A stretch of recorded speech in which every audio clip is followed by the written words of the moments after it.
Salut à tous, alors aujourd'hui on se retrouve sur la chaîne Adventure et Fishing. Je suis avec les bras cellulaires, Sam et Régis. Alors dans la suite de la vidéo, je vais vous expliquer le sale coup qu'ils m'ont fait ce matin.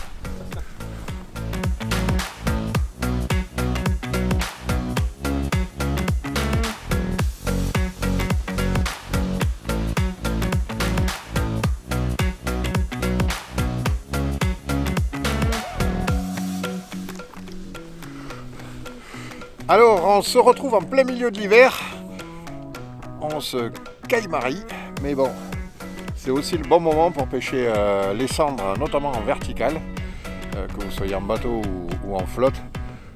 C'est vraiment la technique hivernale, donc on va essayer de détailler ça ensemble. Rendez-moi les deux bras cassés, alors que je vous raconte de suite ce qu'ils m'ont fait aujourd'hui pour m'éviter de pêcher. Ils ont planqué mes cannes dans leur voiture. Et ils ont fait exprès de ne pas les mettre sur le bateau, ils ont mis tous leurs équipements, sauf le mien, bien entendu. C'est à eux que je le dois. Alors je vais essayer de les contrer. J'ai trouvé une canne au fond du bateau, 2,70 m, tout à fait inadaptée pour la verticale. Eux ils ont tout le matos. On va voir si j'arrive à les contrer. Dites-moi dans les commentaires ce que vous leur feriez si c'était vos potes qui oubliait le matos dans la voiture. Hein? Ah, ils peuvent le faire. Je me mets loin parce que sinon ils vont me mettre un tir et vous allez entendre. Comme ça vous n'entendez pas ce qu'ils racontent. Je l'ai vu mordre. Ah, je l'ai vu mordre, je l'ai vu foncer. J'ai vu tout doucement.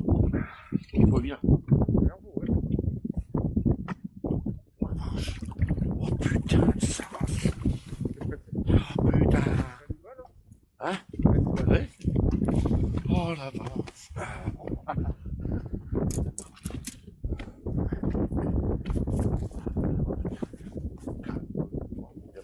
Regarde le ferrage, tu l'as vu celui-là? Il a percé. Cannibale. Attends. Bon ben voilà. Voilà les potes. Hein? Premier cendre. Magnifique. Ah, superbe. Magnifique. On a Belle changé. touche. Attends, je vais mettre en ancrage. Hop. Check. Voilà. On pêchait petit leurre, pas de touche. Et là, gros leurre et touche. Bon, ça fait quoi? Premier cendre de la journée. Bah écoute, ça fait plaisir que tu aies oublié tes cannes, on va dire. Ouais, alors, Mais- attends, je vais la refaire, celle-là. Ça fait plaisir que vous ayez laissé mes cannes dans votre camion. Vu sous cet angle, Voilà, mais c'est magnifique en Mais tout bon. cas. Belle touche, on se régale. belle touche, vraiment superbe. Superbe. Bon, allez, Voilà, on va lui faire la bise à celui-là. magnifique. Go.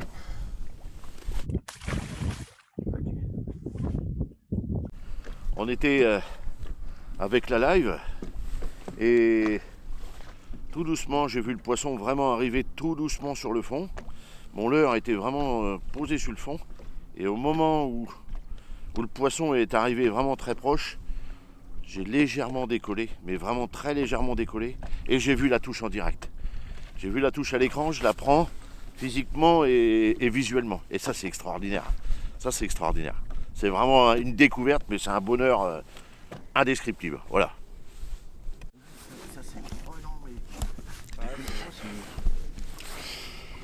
Alors juste avant cette touche, je prends une touche à linéaire. Et donc, a priori, les poissons sont sur la zone. Il faut qu'on explore un peu plus, savoir s'il y en a quelque chose sur la couleur, sur la taille. Bon allez, on continue.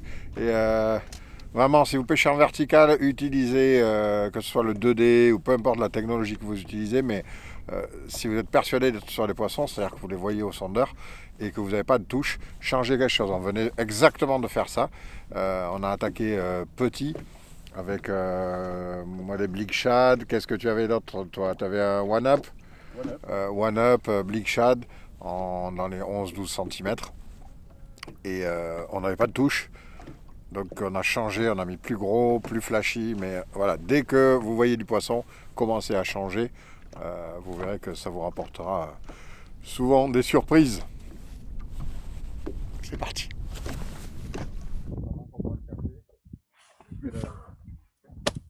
Oh la calotte. La calotte. Alors là par contre c'est une belle touche. Là je vais.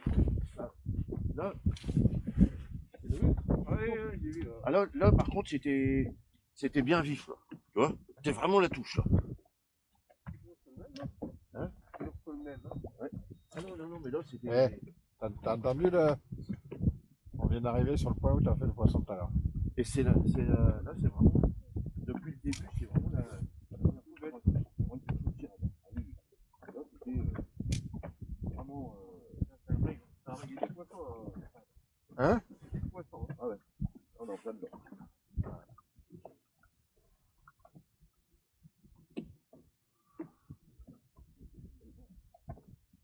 Yes.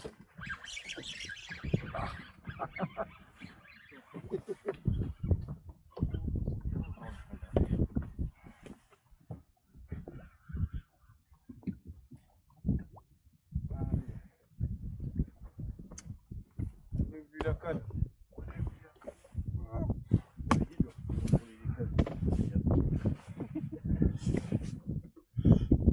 Allez.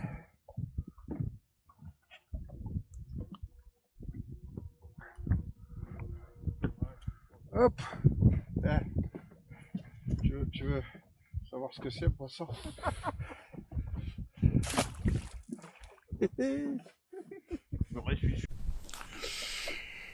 Bon, ben la réponse du berger à la bergère, un partout. Bon, je suis pas le malin, c'était un poisson plus petit, mais pendant qu'il pêche dessous en vertical pur, je pêche en linéaire. On va relativement lentement, j'ai abaissé la vitesse.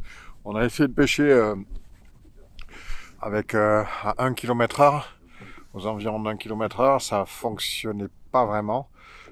J'ai ralenti la vitesse aux alentours de 0,6 là pour le moment ils n'ont pas de touche. Et moi j'ai eu deux touches en linéaire, un petit poisson.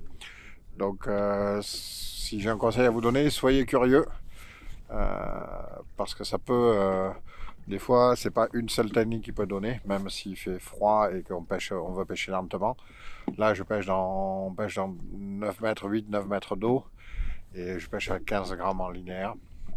Une tresse assez grosse, 14 centièmes, pour vraiment tirer mon leurre et qu'il soit planant. Voilà. Bon allez, j'y retourne, que j'ai une correction à donner au bras cassé du Der.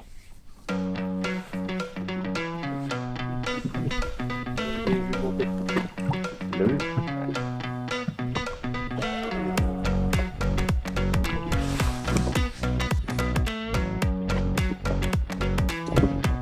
Ouais. Bien.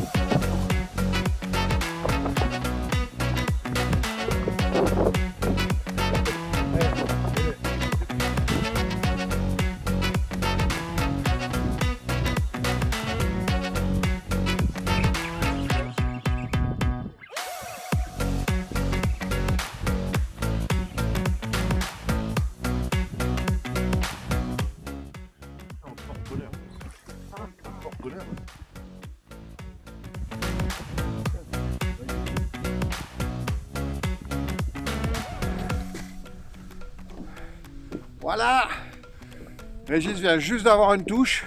Je venais de lui dire au sondeur, on venait de passer, on est sur une zone en fait où les bateaux s'ancrent et avec les ancres ils font des trous dans le sol, et on venait de passer sur une de ces zones où il y a les traces des ancres, et en fait ça crée sur une zone qui est extrêmement monotone, ça crée des zones où les poissons vont se rassembler. Et voilà, alors merci Régis, hein, il me l'a laissé celui-là. Allez, rends-moi mon verre, s'il vous plaît. Donc là, voilà, petit blichade. C'est bon ça, yes. Allez, on remet à l'eau. C'est parti. Yes. Alors, Régis, c'est mon indicateur. C'est lui qui a les touches. et j'attrape les poissons. Alors il râlait. Donc je lui ai fait un petit montage spécial. Hop, on va essayer d'avoir le focus. Vous voyez le petit hameçon simple là, on a loché l'hameçon simple dans le leurre directement, pris sur le yé. Et comme ça, il aura un peu plus de chance d'attraper des poissons. Qu'est-ce que t'en penses? Bah écoute, ça devrait, Hein? ça pourra pas être pire en tout cas, mais Voilà. ça devrait quand même le faire. Bon, allez, je t'amène sur le poisson. On essaye, on y Allez, va. c'est parti. C'est parti. Yes! J'ai vu. Moi j'avais dit, je fais un petit sandwich fait, et puis je bois un café. Eh, regarde ce que c'est qui l'a piqué. Et regarde par où il l'a piqué. Ben, c'est ça? Regarde. À l'extérieur. T'as vu? T'as vu que je te l'ai expliqué? Montre-moi-le. Regarde. Ah.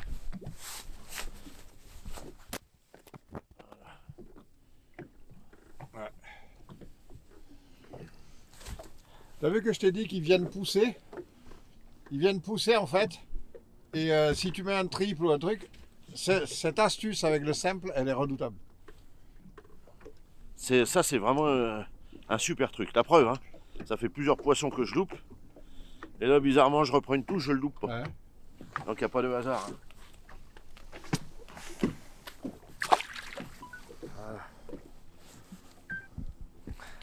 Hein. On vient d'arriver exactement sur le point sur lequel Régis a fait un poisson. Il en rate un quasiment au mètre près. Et dans le même temps, dans les quelques secondes qu'on a suivi, j'en fais un. Donc allez, on continue, on y croit. Mais peut-être qu'on tient à quelque chose. Allez, il faut continuer. Alors si j'ai des petits conseils à vous donner aussi pour passer une bonne journée en pêche à verticale, c'est de bien vous couvrir. Ça c'est quand même important. Et alors, outre le fait que j'utilise, et je reviendrai certainement dans d'autres vidéos, des vêtements multicouches, où en fait au lieu d'avoir une grosse parka, un anorak, doublé, etc., je vais utiliser plusieurs couches, ce qui me permet de m'adapter au long de ma journée et d'avoir les mêmes fringues sur plus de saisons, et de ne pas avoir uniquement des fringues d'hiver, des fringues d'été, mais d'avoir un peu les mêmes fringues et simplement de rajouter des couches au fur et à mesure. Ce qui est nouveau, vous m'avez rarement vu pêcher avec des gants, c'est des mitaines que j'adore. Elles sont en polaire et l'avantage c'est qu'ici en fait vous avez des accroches pour les doigts et vous pouvez les tirer directement, vous vous embêtez pas, et l'intérieur est en polaire et en fait même si vous avez le bout des doigts à l'extérieur, c'est vraiment confort parce que la main reste chaude. C'est vraiment quelque chose que je pense que vous m'avez rarement vu porter des gants. Et en fait, depuis que j'ai essayé cela, je les ai adoptés. D'autant plus qu'ils montent bien ici. Et en condition de pluie, vous avez moins d'eau qui rentre. Vous avez votre gant qui remonte à l'intérieur. C'est un petit détail, mais c'est vraiment très bien fait. Et là, l'accroche encore une fois pour pouvoir sortir vos gants juste en les tirant. Vraiment chouette. Et le petit bonnet fourré polaire à l'intérieur avec la visière qui vous permet de bâcher et d'avoir rien qui vous tombe sur les yeux. Et de toujours avoir les yeux protégés, notamment quand il pleut ou quand vous avez beaucoup de vent. Donc plutôt confort. Et ça vous aide à faire plus d'heures au bord de l'eau. Donc bien se couvrir. Et le thermos de café. Allez, c'est bon ça. En direct. En direct. Regardez-moi ça. Qui c'est qui a ça?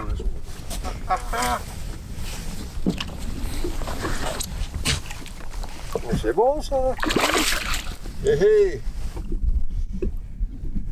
Moi je parle, toi tu pêches, c'est ça? C'est ça. C'est pareil, hein. Magnifique. Eh bien au finesse, hein. Finesse toujours, ouais. Allez, donne-moi le. Bravo. Poisson.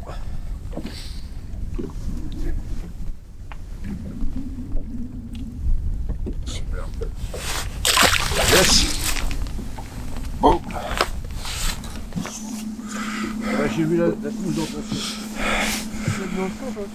Alors, comme on le dit souvent, il faut vraiment s'adapter à la pêche et à débâcher un peu. S'adapter. Depuis un moment, on faisait plus de touches, on était sur du shad, on a essayé plusieurs couleurs, etc. Tout d'un coup, même en linéaire, où je prenais un peu plus de touches qu'en vertical, on faisait plus rien. Et il a fallu changer. Je suis passé sur un Sig Vamper de chez Berkeley. Sam est passé sur un d'olive shad, donc en fait deux leurs finesses.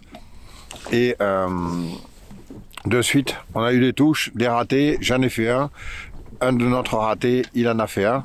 Et on tourne en fait sur la même zone. C'est-à-dire que petit à petit, on a réduit les cercles autour d'une zone où on a les touches. Mais par contre, il a fallu changer la vibration. Ça, c'est quelque chose d'important. Voilà. Allez, on continue, on va essayer d'en faire d'autres. Alors aujourd'hui, j'ai pêché avec une canne qui est très longue, qui peut surprendre. Alors c'est celle que j'avais dans le bateau, c'est pas forcément j'aurais pas forcément fait le choix d'une 2,70 comme aujourd'hui, mais c'est ce que j'avais dans le bateau, donc je me suis adapté. Un des avantages quand même, c'est que en fait, je vais garder la canne haute et sur des zones, notamment sur des zones de cassure, où je peux avoir 2, 3, 4 mètres de cassure à certains moments. Une canne haute et de travailler canne haute avec une longue canne va me permettre de suivre ma cassure. Alors là, honnêtement, aujourd'hui, on a pêché des zones plates, donc c'est pas forcément ce dont j'aurais eu besoin aujourd'hui, mais c'est de cette manière que je vais pêcher dès que j'ai une cassure. Donc si j'ai un conseil à vous donner, même si vous êtes en bateau, gardez toujours une canne longue pour pouvoir prospecter des fortes cassures, des fortes déclinaisons, des fortes déclivités, pardon. Mais ça vous aidera à ne pas sauter la cassure et à vraiment pouvoir laisser, en accompagnant, laisser tomber votre leurre directement au pied de la cassure. Sinon, en fait, vous allez vous envoler, vous allez faire une diagonale et vous allez louper le bas de la cassure. Ce qui en hiver est très important parce que les poissons ne vont pas se déplacer. Et il faut aller à leur rencontre là où ils sont.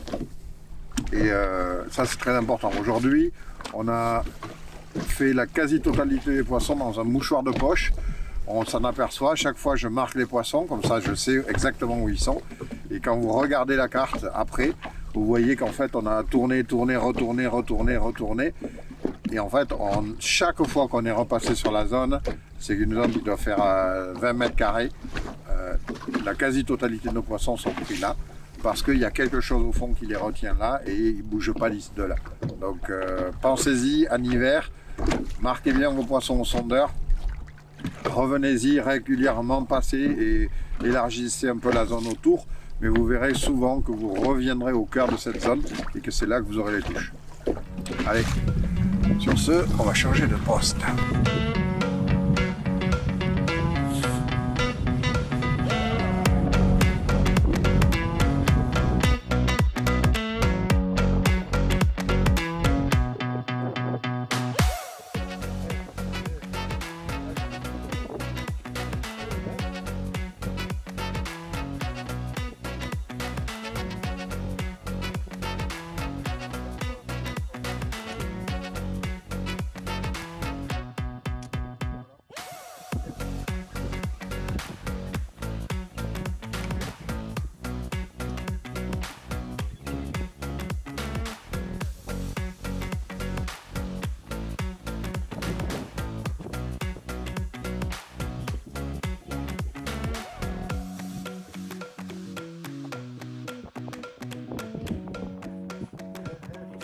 C'est celui que tu m'as laissé.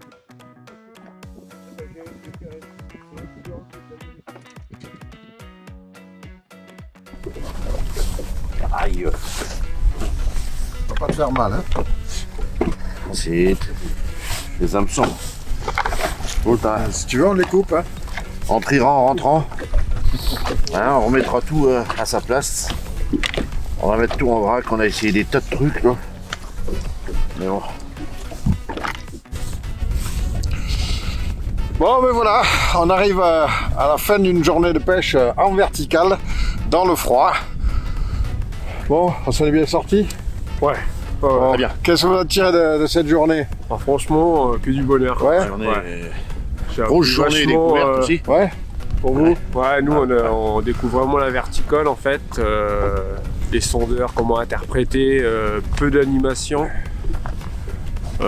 Vraiment des fois ce qu'on fait c'est vraiment trop d'animation. Ouais. Et là vraiment faut vraiment décoller et on voit vraiment le poisson attaquer, c'est super. Bon, ben écoutez, en tout cas, ça m'a fait plaisir de vous avoir à bord. Ah, pareil, Ouais, franchement un plaisir. grand Ouais, plaisir. Hein. Après être venu vous voir chez vous, Ouais, c'est nous que. j'ai pu vous accueillir sur des eaux que je connais bien. Ouais, nous c'est une grande Donc, première. Ouais, vraiment, c'était. Je suis content. On a appris Ouais, des tas de franchement. choses, mais des tas de choses. Vraiment, Je suis vraiment, content. vraiment beaucoup. C'était une belle journée. Bon, on se retrouve à très bientôt sur la chaîne. Si vous avez aimé cette première vidéo, vous connaissez la rengaine, vous allez nous mettre un petit pouce bleu.